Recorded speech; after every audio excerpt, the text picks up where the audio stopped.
So all of you guys know I'm a Battlefield enjoyer, perhaps to my detriment, but I also really enjoy Twitter and especially interacting with the Battlefield community on there. Recently, DICE have really been slipping up on there though, and they've actually revealed a bit about how they balance the game, and I really don't know how to feel about it. Before that though, a message from today's sponsor. Have you guys ever hit a sick clip in game?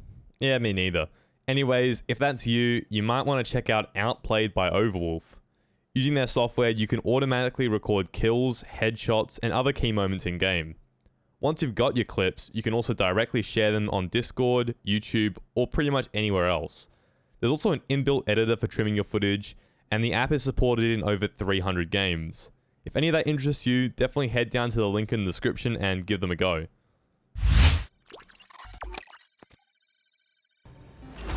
So getting right into it, there's always debates and requests coming in from the players towards the devs. People ask for nerfs, buffs, changes, whatever.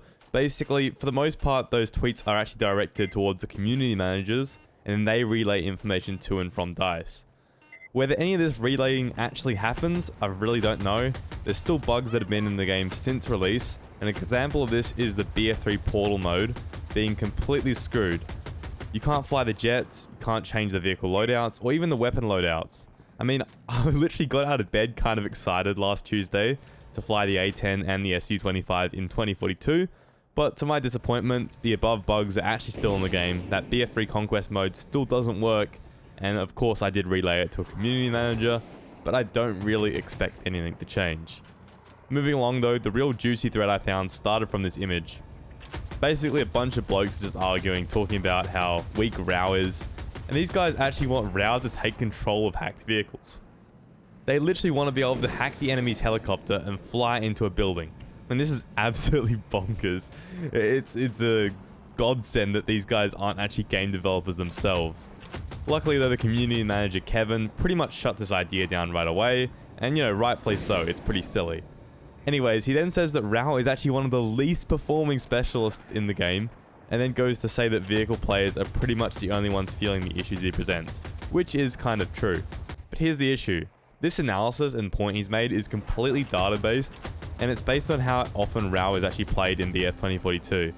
Just because he isn't played it a lot, does not make him one of the least performing specialists. No, not at all. His kit is by far one of the strongest in the game, and if there was a character that could actually deny infantry abilities and the ability to fire, I mean, there would be complaints everywhere. Everyone would be mad at this, especially if you could do it from 200 meters away like you can with vehicles. However, RAW is a character that does not really see that much use. I mean, he's right about that. And the players affected aren't really a majority. Now, why doesn't he see more use? Well, I'm saying he's one of the strongest characters in the game. Surely he would see a lot more use, and he'd be one of the most popular characters. Well, not quite. See, Battlefield is a casual game, and while there is an objective and winning is great and all, the main objective for most players is to have fun, and that actually includes me as well. I want to have fun when I play a game. I'm not really playing this game competitively in any sort of way, I just want to have fun. I often see good players crying about having to carry their teammates and going on, but for me that really doesn't make sense. It's a casual game, let people do exactly what they want to. They paid for the game as well. Anyways, back to the point. Since people are playing for fun most of the time, they're not going to play the most viable specialists all the time. They're going to play the most fun specialists. I don't really have any data myself, but just from a guess, I'd say that McKay, Sundance, Falk, and maybe Liz would be the most played, purely because they're super fun to play. If Battlefield 2042 was a competitive game though, perhaps with an incentive for winning like, ranked points or money, then balancing using data would definitely work, since the most effective specialists would have the highest usage rate. And while BF 2042 comp isn't really a thing, I am almost sure they would ban RAW and most likely Liz as well. To me, those two are probably the most strong specialists in the game. Anyways, DICE, please just playtest your game and use a mix of that and the data to balance things out. Another little example is the BSVM actually receiving a buff. This gun was the strongest gun in the game ever since it got added, and they actually ended up buffing it in the last update, and while the buff hasn't really done too much, it just doesn't really show a good direction. They shouldn't have done that. Anyways, I've said this before, but I actually think the weapon side of the game is pretty well balanced. I mean, there's a lot of guns that are viable right now, and I really don't know what is actually the #1 absolute best gun in the game. I mean, the K30, SFAR, BSVM, M5A3, and even SVK are really, really good. There's heaps of variety, and outside of those super meta guns, you can still also be successful. I mean, this is one of the best aspects of the game that's very overlooked. I'd say it's actually better than BF4 in that aspect, where BF4 really has a few guns. You know, Engineer, you run ACR. Medic, you run AEK or ACE-23, and the rest of the classes are kind of in the bin. I mean, that is not very good gun balance, whereas the guns in this game, there's so many options, and it's actually to the point where I really don't know what is 100% the best. Where balance is definitely needed though is the vehicles, and maybe a slight bit in the specialists. I mean, me myself, I don't really hate Real too much, and for the most part I can counter him, and I won't complain. Some people are definitely asking for nerfs, so I'm not the one to decide that. It's not my job. It's definitely DICE's job. I just hope they do it right. All I'm saying with this video though is that this whole data-driven balance doesn't really work when the game is really just played to have fun.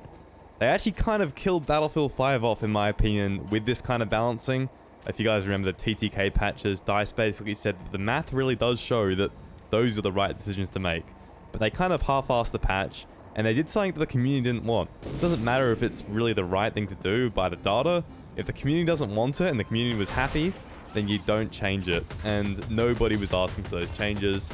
They released it when the game was actually picking up a lot of steam, and they kind of killed the game off with it as well. So please, DICE, don't make the same mistake again. Doesn't really work that well. You actually need to playtest things. I mean, I even rage tweeted this during my stream, but I really, really do hope that they actually do some more playtesting and a little bit less looking at spreadsheets. Anyways, that's the state of 2042 right now. Honestly, it's not really that bad, but with a few changes, it could actually become pretty playable. If they gave us some decent game modes again, I think I'll definitely keep playing it, but if not, maybe it's time to go back to BF4. Anyways, let me know if that's something you guys would want to see, and I'll catch you all on the next one. Peace.